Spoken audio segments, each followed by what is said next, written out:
Hey everybody, good morning. Welcome to the beginning of 2nd Samuel.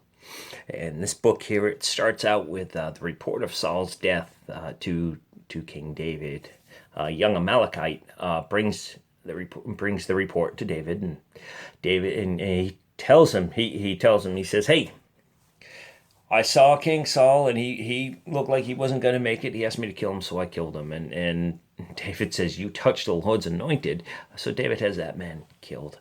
But David goes on, and he goes into mourning for Saul and for Jonathan, Saul's son.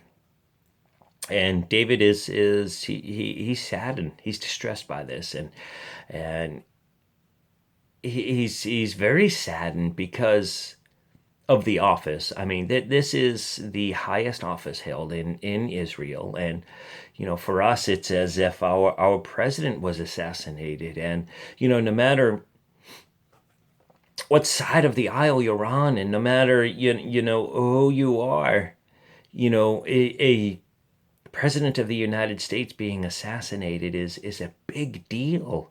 And it's the office that you mourn for, the man and his family too. But I mean, it's the office that you mourn for. And you see here that not only is the king dead, but his successor, his son as well. So the office is the anointed office of this leader is taken a very bad hit. And David sees that here. And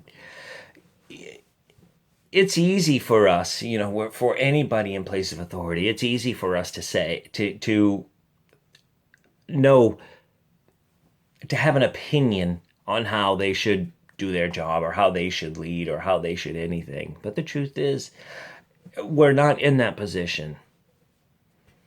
And we need to honor the one that God has put in that position, because that is God's anointed for that position. Whether they're operating in a godly manner or not, they are. And David really gets this. He really reveres the position of authority, and he really reveres the anointing that God puts on people. And a lot of times we allow our own little thoughts and ideas on how a job should be done get in the way of us honoring positions that ought to be honored, and it gets in us of following people that we really should be following. We take this idea of, who are you to tell me anything? When God is the one that has really put people in our lives and given them the authority for one reason or another, whether we agree or disagree.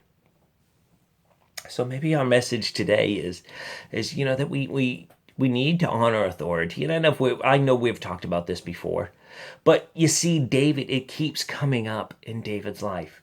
And he keeps responding to the authority in the same way. Even though he may not agree time after time with King Saul, he still honors the position and the authority. And it's a wonderful lesson that we can take from that. Is, even time after time, we may not agree with those who are in authority over us, but we need to honor what God has given them. And that way, people will honor what God has given us. Have a super day, guys. I love you all.